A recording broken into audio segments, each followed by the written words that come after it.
महाराष्ट्र में हालात खराब है। मेरा मतलब मॉनसून की मूसलाधार बारिश से नहीं, किसानों की आत्महत्या से है। एक तरफ मॉनसूनी बारिश महाराष्ट्र को भिगो रही है तो दूसरी तरफ किसानों की आत्महत्या के आंकड़े पहाड़ की तरह महाराष्ट्र के सिर पर खड़े हो रहे हैं। अब इस पर राजनीतिक बयानबाजी फिर एक बार शुरू हो गई है। मामले ने तूल पकड़ा है विपक्ष के नेता राहुल गांधी के एक ट्वीट से। किसानों की आत्महत्या के मुद्दे पर महाराष्ट्र विधानसभा में विपक्ष ने वॉकआउट भी किया। क्या है पूरा मामला, क्या है राहुल गांधी का ट्वीट और क्या है इस पर बीजेपी का पलटवार, सब कुछ जानेंगे इस वीडियो में। नमस्कार, मैं हूं हिमानी दीवान, आप देख रहे हैं किसान तक और इस वीडियो में आगे आपको पता चलेगा राहुल गांधी, महाराष्ट्र में किसानों की आत्महत्या और इस पर चल रही राजनीति से जुड़ा पूरा मामला। राहुल गांधी ने महाराष्ट्र में किसानों की आत्महत्या को लेकर केंद्र और राज्य सरकार पर निशाना साधा है। अभी कुछ घंटे पहले उन्होंने एक ट्वीट किया है। अब इसकी ट्वीट की हर तरफ चर्चा हो रही है। उन्होंने क्या लिखा ये पहले जान लीजिए। उन्होंने लिखा, सोचिए सिर्फ 3 महीनों में महाराष्ट्र में 767 किसानों ने आत्महत्या कर ली। क्या ये सिर्फ एक आंकड़ा है? नहीं, ये 767 उजड़े हुए घर हैं, 767 परिवार हैं जो कभी नहीं संभल पाएंगे और सरकार वो चुप है, बेरुखी से देख रही है। ये उन्होंने अपने ट्वीट में लिखा। उन्होंने दावा किया कि किसान हर दिन कर्ज में और गहराई तक डूब रहा है। बीज महंगे हैं, खाद महंगी है, डीजल महंगा है, लेकिन एमएसपी की कोई गारंटी नहीं। जब किसान कर्ज माफी की मांग करते हैं तो उन्हें नजरअंदाज कर दिया जाता है। कांग्रेस नेता ने यहाँ तक कहा कि लेकिन जिनके पास करोड़ों रुपए हैं उनके कर्ज मोदी सरकार आराम से माफ कर देती है। आज ही की खबर देख लीजिए, अनिल अंबानी का 48,000 करोड़ रुपए का एसबीआई फ्रॉड। ये पूरा जो मैंने अभी आपके सामने पढ़ा, ये है राहुल गांधी का ट्वीट जो उन्होंने अपने एक्स पोस्ट में लिखा है। इसी के साथ राहुल गांधी ने आरोप लगाया है कि सरकार के स्तर पर चुप्पी और बेरुखी देखी जा रही है। उन्होंने ये भी दावा किया कि अब सिस्टम किसानों को मार रहा है, लेकिन प्रधानमंत्री नरेंद्र मोदी अपने पीआर का तमाशा देख रहे हैं। ये तमाम चीजें उन्होंने अपनी एक्स पोस्ट में लिखी हैं। तो अब मामला सिर्फ इतना कैसे रहता? जब राहुल गांधी ने इतना लंबा पोस्ट कर ही दिया है तो राहुल गांधी की इस टिप्पणी पर बीजेपी ने भी पलटवार किया है। बीजेपी आईटी सेल के चीफ अमित मालवीय ने भी एक्स हैंडल पर एक पोस्ट किया है। उन्होंने लिखा कि महाराष्ट्र में कांग्रेस एनसीपी के 15 साल के कार्यकाल के दौरान 55,928 किसानों ने आत्महत्या की। मालवीय ने कहा कि राजनीति के लिए मृतकों की गिनती करना शर्मनाक है। उंगलियां उठाने से पहले राहुल गांधी को महाराष्ट्र में अपनी ही पार्टी के शासन की दुखद विरासत के लिए जवाब देना चाहिए। फिर उन्होंने कुछ आंकड़े गिनाए, एक ग्राफिक्स उन्होंने अपने इस एक्स पोस्ट में शेयर किया है। इसमें लिखा कि कांग्रेस शासन के दौरान कितने किसानों ने आत्महत्या की बताया। आंकड़ों का संदर्भ उन्होंने एनसीआरबी को दिया और उसमें लिखा 1999 से 2004 के दौरान जब कांग्रेस का शासन था तब 16,512 किसानों ने आत्महत्या की थी। 2004 से 2009 के दौरान 20,566 किसानों ने आत्महत्या की। फिर 2009 से 2014 के दौरान 18,850 किसानों ने आत्महत्या की। इस तरह कांग्रेस के जो शासनकाल का बही खाता है, ये अमित मालवीय ने अपने एक्स पोस्ट पर शेयर किया। फिर इसके बाद इसका जवाब दिया कांग्रेस और एनसीपी के ही 2 वरिष्ठ नेताओं ने। उन्होंने क्या कहा है, उन्होंने क्या बयान दिए, ये भी आप सुन लीजिए।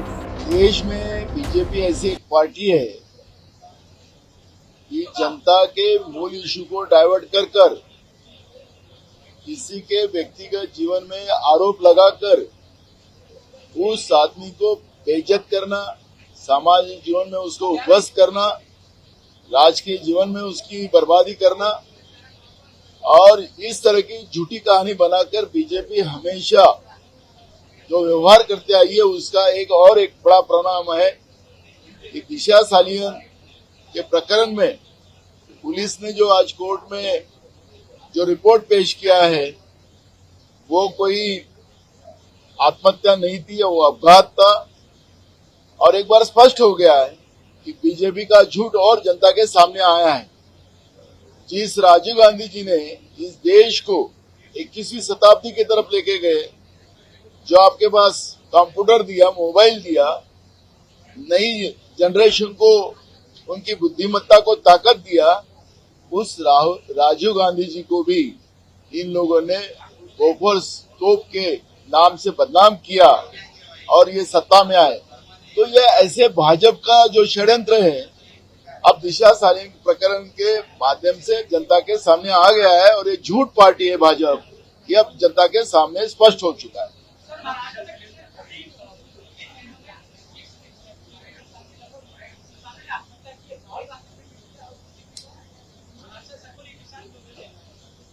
देखो, देश में सबसे ज्यादा किसानों की आत्महत्या महाराष्ट्र में चल रही है।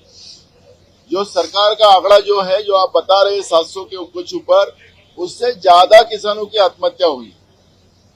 आपने देखा होगा कि कल लातूर जिले में एक किसान, उसके पास बैल हल जोतने के लिए नहीं थे, खुद वो हल को जोत लिया। उसके की उनकी धर्मपत्नी उसको हाँक रही है। ये मुद्दा कल हमने हाउस में उठाया और महाराष्ट्र का ये किसानों की जो दुर्दशा है वो हमने स्पष्ट की। तो आज कृषि मंत्री और सहकार मंत्री ये दोनों जाके किसानों को, वो किसान को मदद करने के आगे बढ़े। क्या सब राज्य के इस किसानों ने अपने आप को हल को जोतना चाहिए? क्या ये सरकार वो चाहती है? शिवाजी महाराज के महाराष्ट्र में जिस तरह से ये व्यवहार चल रहा है, ये शिवाजी महाराज का भी अपमान कर रहे हैं। और इसलिए राहुल जी ने आज जो महाराष्ट्र के बारे में जो ट्वीट किया है, ये वास्तविकता है। महाराष्ट्र में किसान विरोधी बीजेपी और महायुति की सरकार है, अब ये स्पष्ट हो चुका है। और इसलिए ये सरकार का जो ढकोसला है किसानों के बारे में, वो अब स्पष्ट हो चुका है। महाराष्ट्र में कब किसानों की आत्महत्या रोकेंगी ये सरकार, कब किसानों का कर्जा माफ करेंगी सरकार, या मोदी जी के मित्रों को ही मदद करते रहेंगी ये सरकार? यूपीए की सरकार थी जब ये सामने आया कि यवतमाल और वो इलाके में काफी आत्महत्या हो रही है। पवार साहब ने, मनमोहन सिंह साहब ने साथ में जाके वहाँ प्राइम मिनिस्टर होते हुए मनमोहन सिंह साहब वहाँ आए, कृषि मंत्री के नाते पवार साहब गए और पूरे विदर्भ और खास तौर पे यवतमाल डिस्ट्रिक्ट में कुछ घंटे उन्होंने बिताए और उनको एक बड़ा पैकेज 3000 करोड़ इन 2005-06 तो 3000 करोड़ का 3500 करोड़ का पैकेज दिया। वो 6000 करोड़ तक बाद में गया। तो यूपीए सरकार ने काफी किसानों को मदद की। 10-12 साल में किसानों को अब ये समझ में आ रहा है कि सरकार कुछ नहीं कर रही है, इसलिए आत्महत्या का प्रमाण बहुत बढ़ गया है और निसर्ग की भी अवकृपा हुई है। तो इसीलिए बहुत प्रॉब्लम्स किसानों के है, लेकिन सरकार का उधर ध्यान नहीं है और इसीलिए किसानों की आत्महत्या बढ़ रही है। अब जो यहाँ लगता है धरातल पर, ग्राउंड पर, वो ये लगता है कि बयान कितने भी आ जाएं, राहुल गांधी ट्वीट करें या ना करें, लेकिन ये सच है कि महाराष्ट्र में किसान मर रहे हैं। आत्महत्या के आंकड़े साल दर साल हैरान कर रहे हैं। कब राजनीतिक बयानबाजी बंद करके नेता इस मुद्दे की असलियत ग्राउंड जीरो पर जाकर देखेंगे और फिर कुछ कहेंगे करेंगे, ये देखने के लिए शायद अब भी लंबा इंतजार ही करना होगा। फिलहाल इस वीडियो में हमने आपको बताई इस पूरे मुद्दे से जुड़ी जो गहमा गहमी चल रही है उसका पूरा अपडेट। वीडियो कैसा लगा, जानकारी कैसी लगी और इस मुद्दे पर आपकी क्या राय है, ये हमें कमेंट करके जरूर बताइएगा। आपको क्या लगता है, ये राहुल गांधी जो आंकड़े पेश कर रहे हैं वो सिर्फ राजनीतिक बयानबाजी है या सच में महाराष्ट्र के किसानों से उनकी कुछ आत्मीयता है, या फिर जो बीजेपी ने आंकड़े पेश किए हैं उनमें जो झलक दिखती है कांग्रेस शासन के दौरान भी किसानों की स्थिति इतनी ही खराब थी। कमेंट करके अपनी राय हमारे साथ जरूर शेयर कीजिएगा। अगर ये वीडियो आपको पसंद आया है तो इसे लाइक ज़रूर करें। अगर चैनल अभी तक सब्सक्राइब नहीं किया है तो कर लें और नोटिफिकेशन पाने के लिए बेल आइकन भी दबा दें।